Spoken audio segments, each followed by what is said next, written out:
Bonjour à tous et bienvenue dans cette nouvelle édition du Grand JT des Territoires. Tout de suite, voici les titres de l'actualité.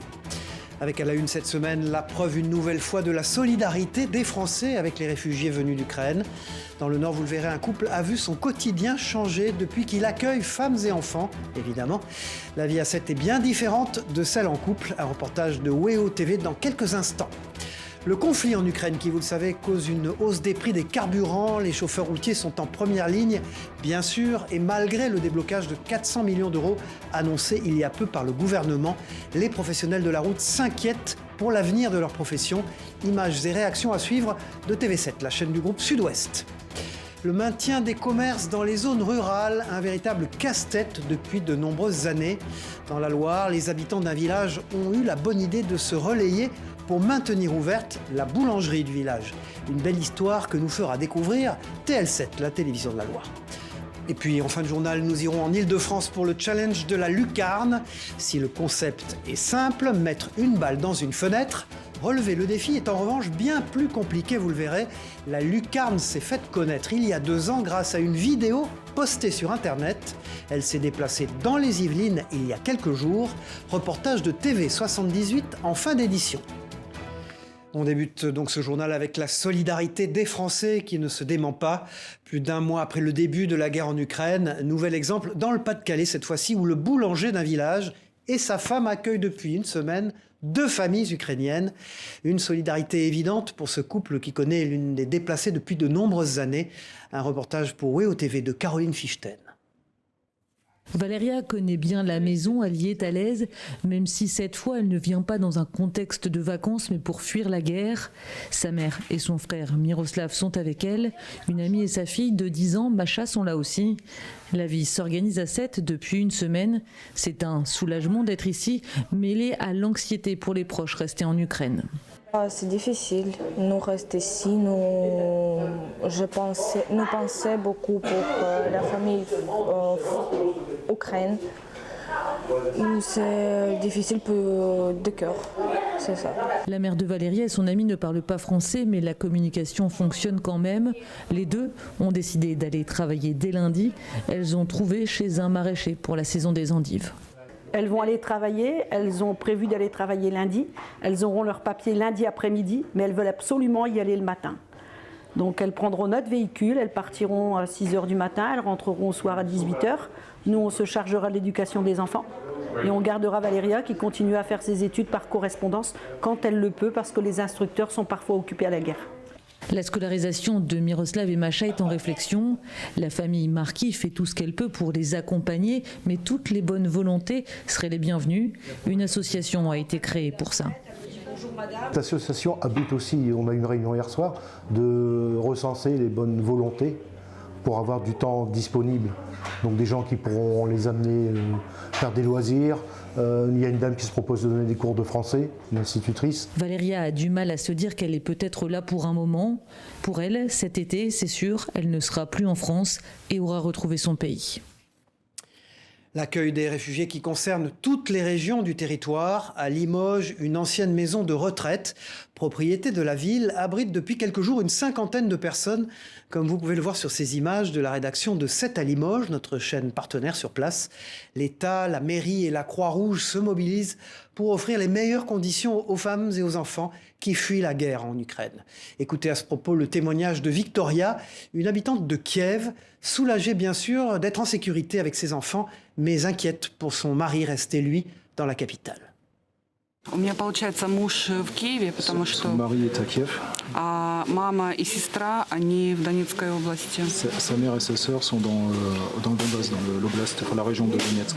Физически, конечно, немножко устали, но психологически намного легче. Physiquement, je suis très fatiguée, mais psychologiquement, je commence à me sentir mieux. Мне далось очень тяжело, потому что мне там Je me остался sens en муж. sécurité.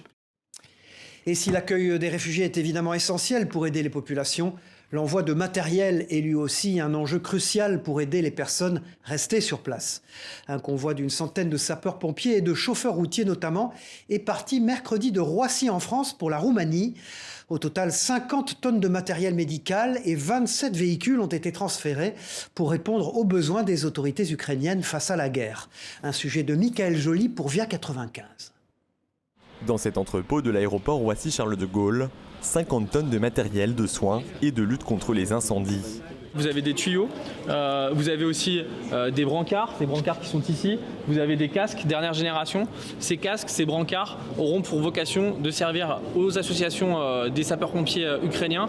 Arrivés en fin de semaine dernière, ces équipements doivent être acheminés aux autorités ukrainiennes pour répondre aux besoins de ce pays, en guerre depuis le 24 février dernier. C'est une première sur cette taille-là, sur ce poids-là, dans un contexte qui est particulier évidemment.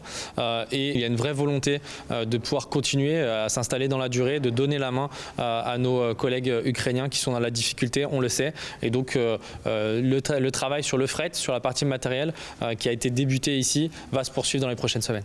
En plus du matériel stocké dans les cartons, 27 véhicules de lutte contre les incendies et des véhicules de secourisme vont aussi être donnés à l'Ukraine. Une action coordonnée par la sécurité civile et permise grâce à la solidarité des différents services d'incendie et de secours de France. C'est véritablement les collectivités locales et en premier lieu les conseils départementaux qui, avec leur conseil d'administration, ont décidé par délibération d'offrir l'ensemble de ces produits qui sont souvent neufs au profit des services d'incendie et de secours ukrainiens. Ça vient de l'Hérault, ça vient des Yvelines, ça vient d'un peu toutes les zones de défense, d'un peu toutes les régions. Et donc c'est véritablement une solidarité nationale qui s'exprime, qui sera certainement en mesure d'être renouvelée si les besoins ukrainiens venaient à se renouveler. Un premier convoi d'une vingtaine d'ambulances neuves, financé par plusieurs collectivités, est déjà en route. À cette occasion, 50 sapeurs-sauveteurs, 54 sapeurs-pompiers et 15 chauffeurs routiers, tous volontaires, sont mobilisés. Ils rentreront après livraison du matériel et des véhicules. Hubert Védrine était l'invité de l'émission Face au territoire, jeudi sur TV5 Monde. L'ancien ministre des Affaires étrangères du gouvernement de Lionel Jospin est évidemment revenu sur la situation en Ukraine. Écoutons-le. Vous étiez à Nantes il y a quelques jours et vous avez utilisé une formule que tout le monde comprend. Vous avez dit voilà, les Européens croyaient vivre au pays des bisounours et ils se rendent compte qu'ils vivent dans un pays qui est plutôt Jurassic Park. Alors tout le monde comprend la référence, c'est un monde effectivement très cruel. Qu'est-ce que vous voulez dire? Qu'est-ce que vous reprochez à l'Europe? Les Occidentaux en général ont dit on a gagné. Fin de l'histoire, démocratie, marché, nos valeurs universelles, etc. On a gagné.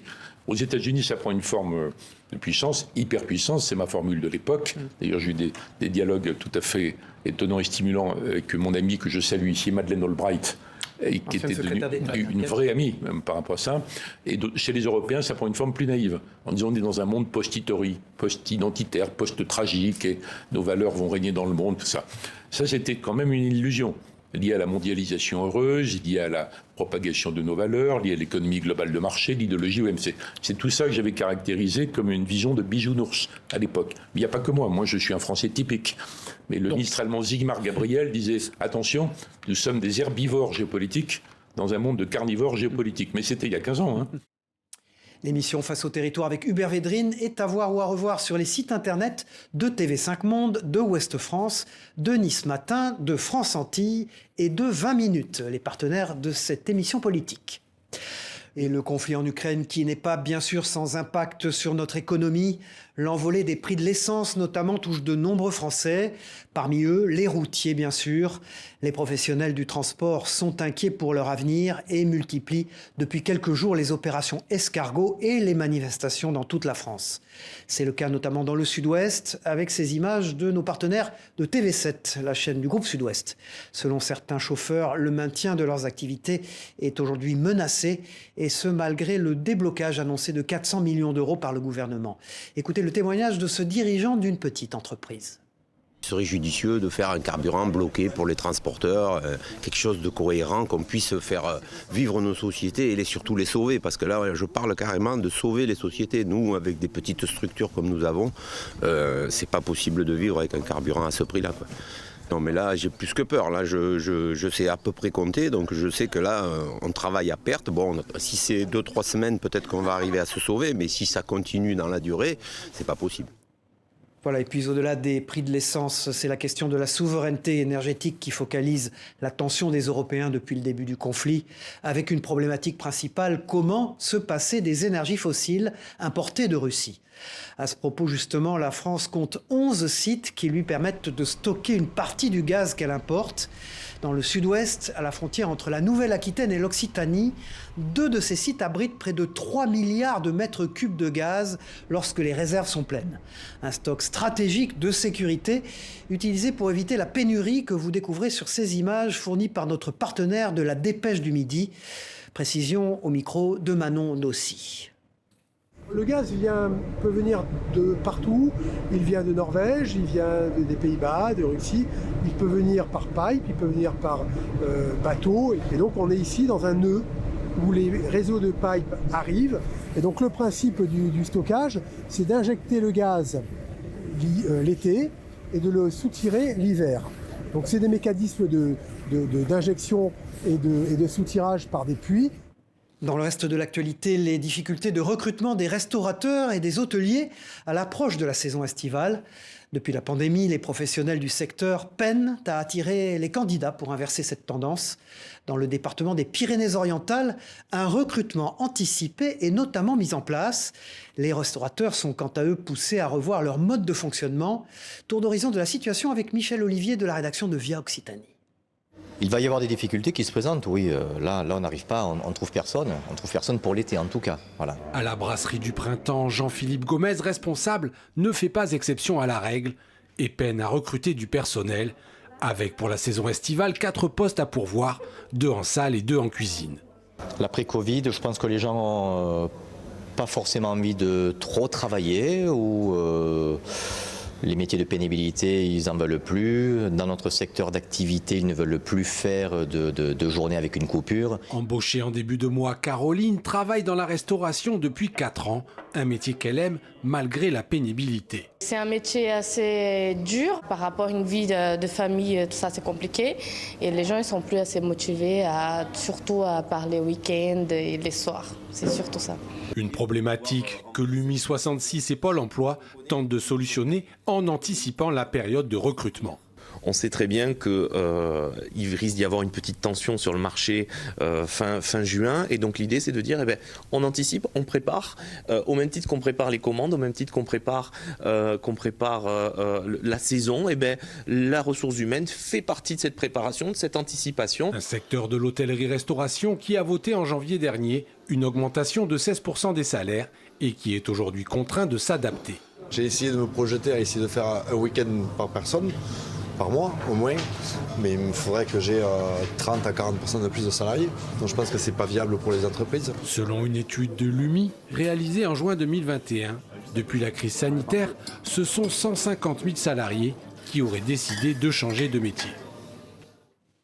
Et puis favoriser l'embauche des jeunes diplômés, c'est l'objectif de la Nuit de l'orientation. Organisée chaque année par le réseau des chambres de commerce et d'industrie, la Nuit de l'orientation facilite la rencontre entre employeurs et jeunes candidats.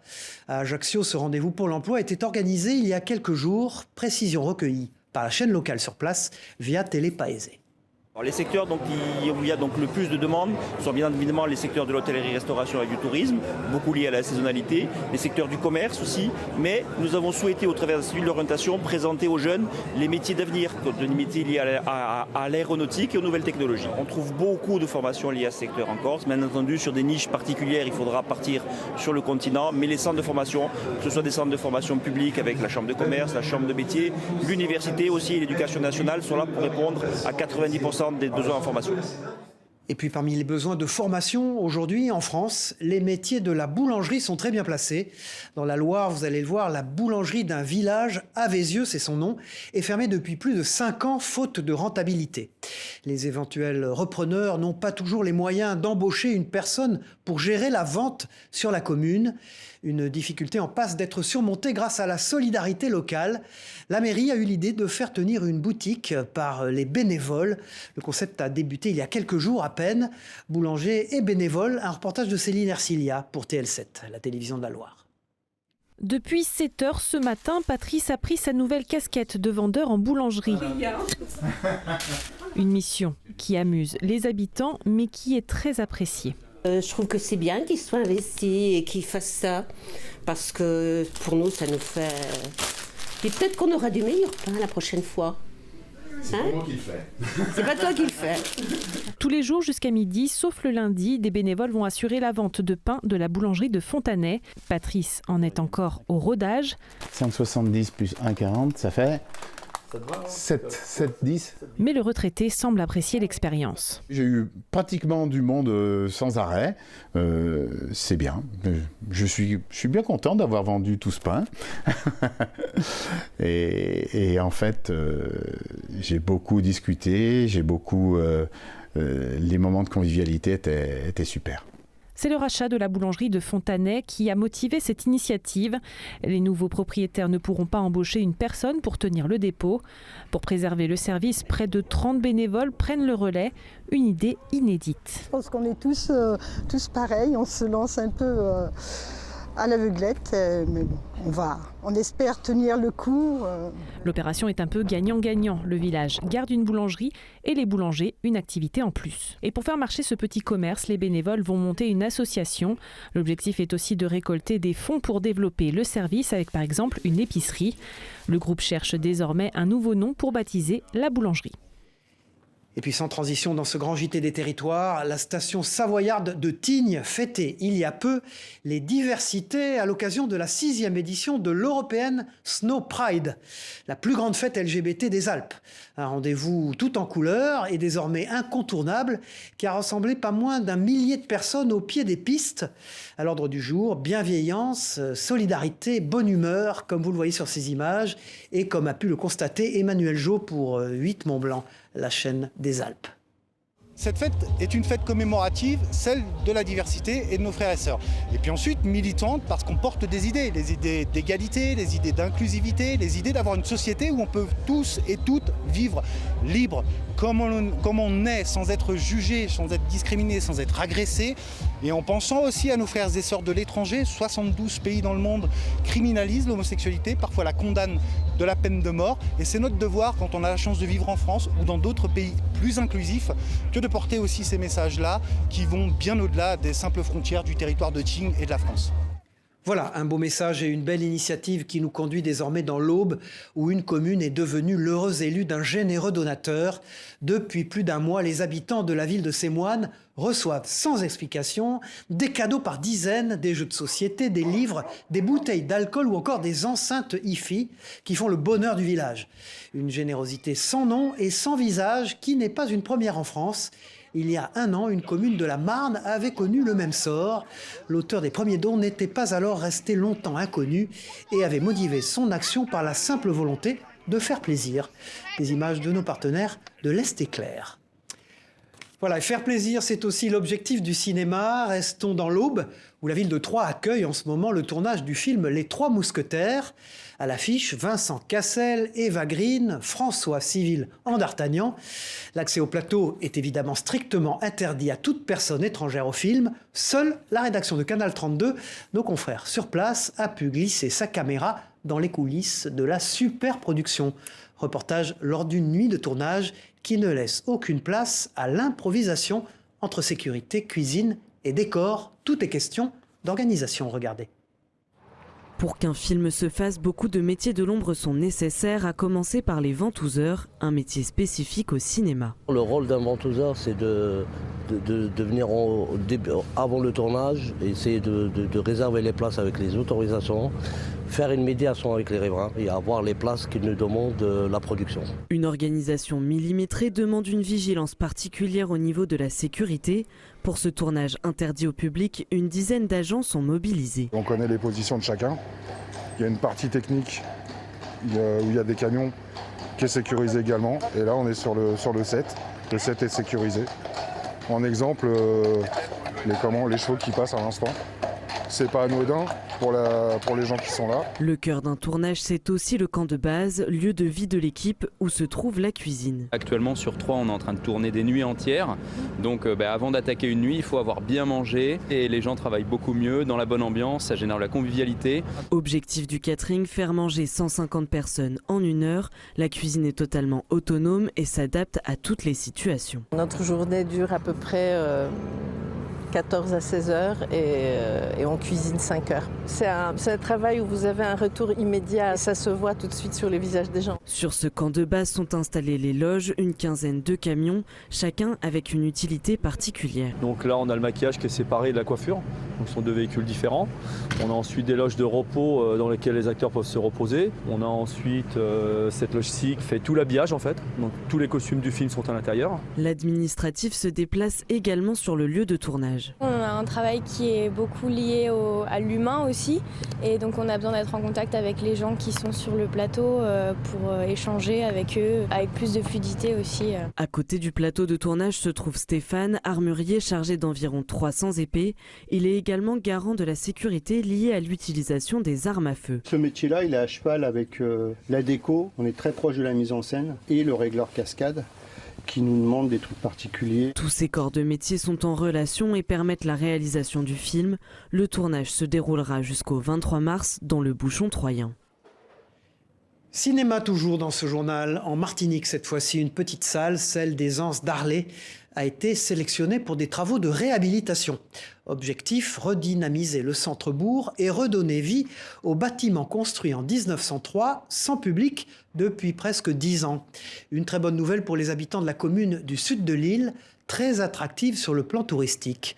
Elle pourrait bénéficier bientôt d'un atout culturel supplémentaire, sujet de Loïc Régis pour Via ATV sur place.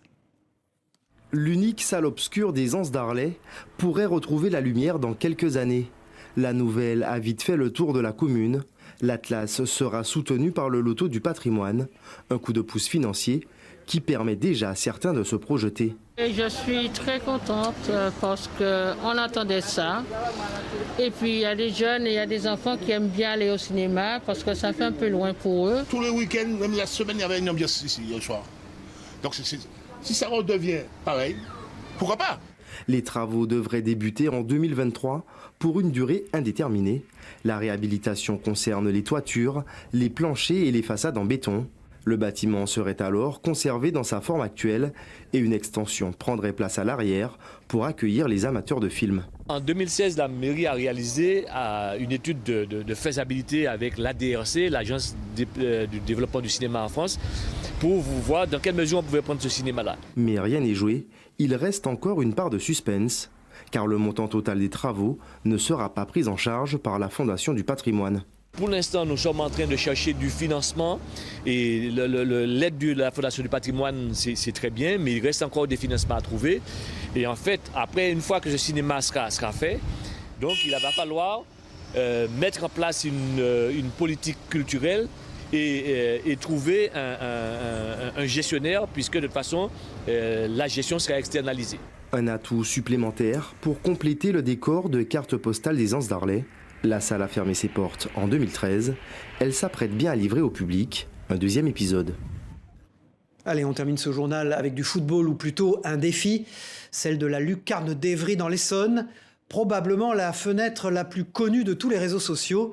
Concrètement, il s'agit d'une fenêtre d'un local poubelle transformé en cage de football. Depuis plus de 2 ans désormais, des amateurs tentent l'exploit d'y marquer un but. Après l'engouement sur Internet, des personnalités s'y sont essayées. Et aujourd'hui, c'est même une tournée à travers la France qui est organisée. La lucarne s'est notamment arrêtée à Poissy dans les Yvelines. Un reportage de Wilfried Ricci pour TV78 sur place. Un carré de 43 cm sur un mur de 9 mètres de long pour 2,60 mètres de haut. Un seul objectif, y faire passer un ballon de football en un minimum de tentatives. Un défi lancé à Évry dans l'Essonne durant le confinement et qui aujourd'hui fait le tour de la France.